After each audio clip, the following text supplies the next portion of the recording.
నా పేరు క్యామా మల్లేష్. నేను మొన్ననే బీఆర్ఎస్ పార్టీ భువనగిరి పార్లమెంట్ నుండి పోటీ చేయడం జరిగింది. మొన్న శుక్రవారం రోజున మైనర్ మా కుర్మ కులానికి చెందిన అమ్మాయిని, విచిత్రం ఏమిటంటే గతంలో దుర్మార్గమైనటువంటి దిశ అత్యాచారాన్ని చూసినాం, అడవిలో చేసారు.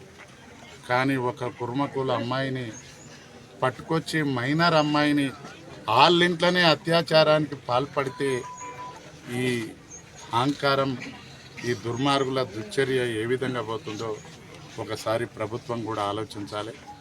ఇవాళ హోంమంత్రిగా గౌరవ ముఖ్యమంత్రి గారు ఆనాడు దిశను ఒక అడవిలో ఒక డాక్టర్ అమ్మని అత్యాచారం చేస్తే ఎన్కౌంటర్ చేయడం జరిగింది. మరి ఇది అనాగరికమైన చర్య. ఒక ఆటవిక రాజ్యమా ఇది?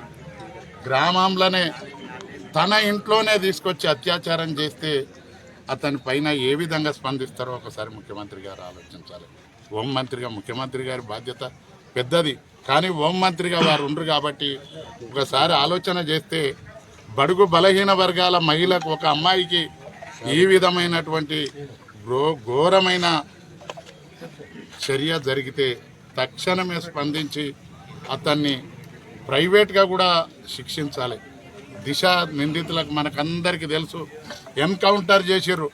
మరి మైనర్ అమ్మాయిని తీసుకొచ్చి వాళ్ళింట్లోనే రేప్ చేస్తే మరి చట్టం ఏం చేస్తుంది అనే విషయం ఒకసారి ఆ షారుద్దీన్ అనే నరరూప రాక్షసుని కుర్మ గొల్ల కులం ఈనాడు రాష్ట్రంలో బాగా బలంగా ఉంది. ఒక గొల్ల కుర్మ కులానికి చెందిన అమ్మాయిని ఈ విధంగా చేస్తే మేము కూడా చాలా మౌటోళ్ళం. మా జాతి ఎప్పుడు కూడా ఏదో పప్పు తినేటోళ్ళం కాదు, మేము కూడా మదమాంసాలు తిని మాకు కూడా అన్ని చర్యలు చేసేది వస్తుంది. కానీ చట్టాన్ని చేతులకు తీసుకోవద్దన్న సంకల్పంతో ఈనాడు ఒక శాంతియుతంగా న్యాయం చేస్తుంది ప్రభుత్వం.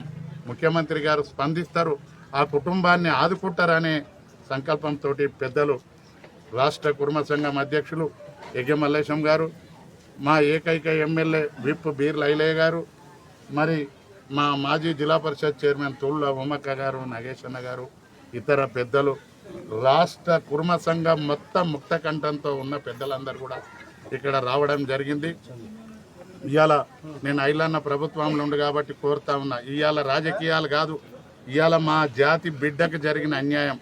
ఏ బిడ్డ అయినా, ఏ జాతి బిడ్డ అయినా ఇంత క్రూరత్వంగా ఈ రాష్ట్ర చరిత్రలో ఎన్ని రేపులు జరిగినా ఎక్కడనో అడవిలనో, ఎక్కడనో చెట్లలోనో, ఎక్కడనో పొదలలోనో జరిగినాయి.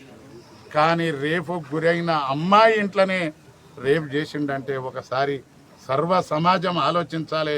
ముఖ్యమంత్రి కూడా స్పందిస్తేనే బడుగు బలహీన వర్గాలలో మీ మీద నమ్మకం ఏర్పడుతుంది. కానీ ఈ విషయంలో ముఖ్యమంత్రి గారు తాత్సారం చేస్తే బడుగు బలహీన వర్గాల మీ మీద ఒక ఏవగింపు మొదలవుతుంది అనే విషయాన్ని నేను మీడియా ద్వారా తెలియజేస్తూ, పెద్దలు మల్లేశన్న గారు కానీ, పెద్దలు ఐలన్న గారు కానీ, మీరు ఇవాళ అధికార పార్టీలో ఉండరు, రాజకీయాలు కాదు నేను మాట్లాడడం, ముఖ్యమంత్రి గారి దగ్గరికి పోయి చెప్పే చనువు అర్హత మీకుంది కాబట్టి తప్పకుండా కుటుంబానికి చట్టపరంగా న్యాయం చేయాలి. మల్లేశన్న గారు చెప్పారు, కులపరంగా సంఘపరంగా చేస్తామని. ధన్యవాదాలు. మీరు పిలిపిస్తే సంఘం అంతా కూడా వచ్చింది. అందరం కూడా రాష్ట్రంలో ఎక్కడ అన్యాయం జరిగినా పోతా ఉన్నాం. మీ నాయకత్వంలో కులానికి న్యాయం చేస్తూ ఉన్నాం.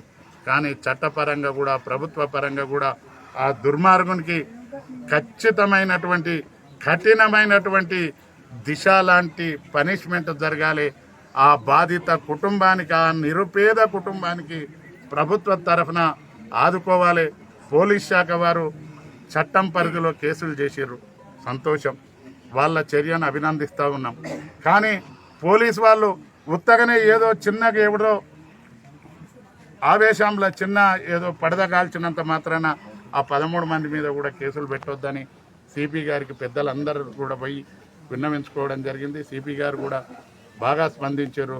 ఇది తక్షణమే ముఖ్యమంత్రి గారు చొరవ తీసుకొని తొందరలో ఆ కుటుంబానికి ఒక న్యాయం జరిగే విధంగా ఒక స్పందన ఉండాలని కోరుకుంటూ సెలవు తీసుకుంటాం.